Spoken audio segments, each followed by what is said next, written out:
Kembali dengan berita luar negara, Presiden Indonesia Joko Widodo mahukan perkhidmatan teksi motosikal atau ojek dibenarkan beroperasi di seluruh negara kerana ia dianggap sebagai satu keperluan rakyat.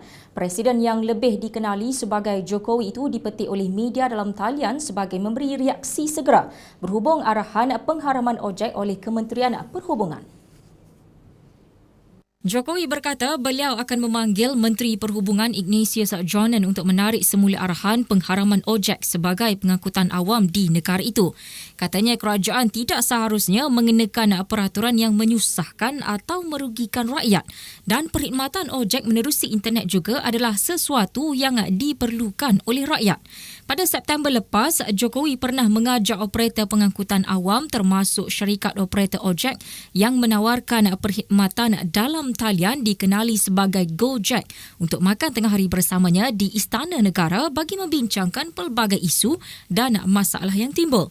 Perkhidmatan ojek mula beroperasi secara persendirian sejak lebih 15 tahun lepas dan ia mendapat sambutan daripada rakyat di negara itu sebagai pengangkutan alternatif untuk mengelak mereka terperangkap dalam kesesakan lalu lintas, terutamanya untuk berulang-alik ke pejabat dari stesen kereta api atau stesen bas.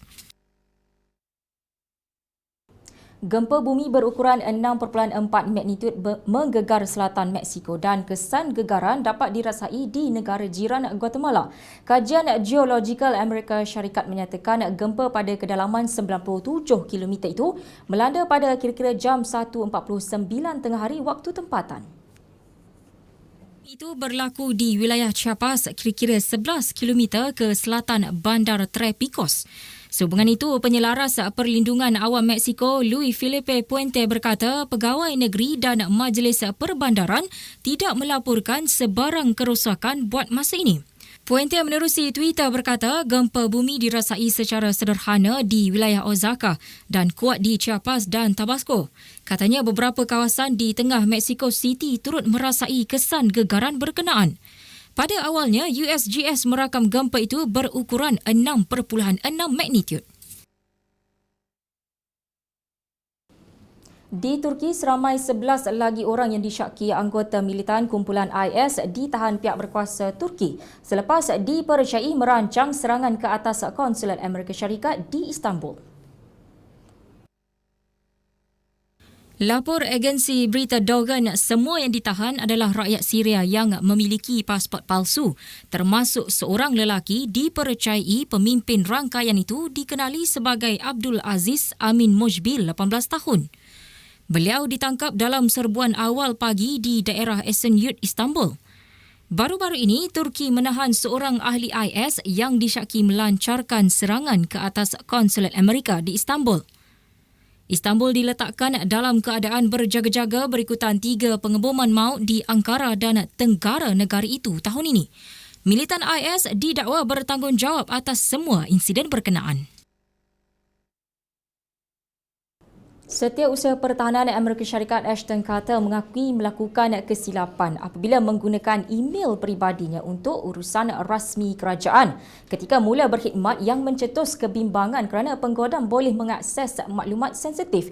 Ia mula terbongkar susulan kekecohan berhubung tindakan Hillary Clinton menggunakan akaun email peribadi ketika bertugas sebagai setiausaha negara.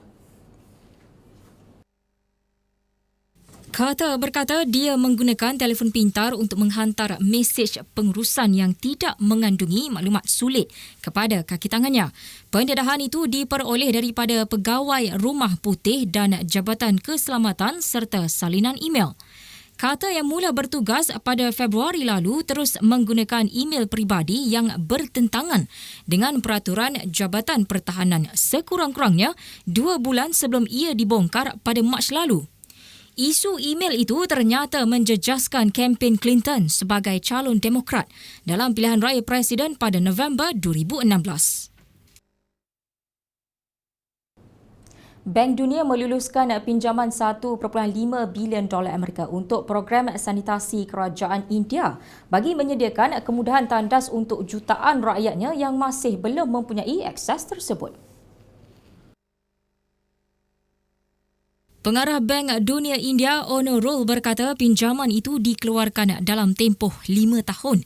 Ia akan digunakan untuk menyokong usaha kerajaan bagi menyediakan tandas di kampung-kampung dan menamatkan amalan membuang air besar secara terbuka menjelang 2019. Lebih daripada 500 juta penduduk India, terutamanya di kawasan luar bandar, membuang air besar di tempat terbuka. Walau usaha menggalakkan orang ramai mengubah tabiat mereka dibuat sejak berdekad lalu. Untuk rekod, 1 dalam setiap 10 kematian di India dikaitkan dengan tahap kebersihan yang rendah. Semoga paparan kami memberi informasi kepada anda untuk menjadi warga yang berinspirasi dan penuh motivasi. Betul tu Hilmi. Ikuti kami di hari esok di waktu yang sama. Saya Deti Zaidi. Dan saya Hilmi Ashley. Assalamualaikum dan sejahtera Malaysia.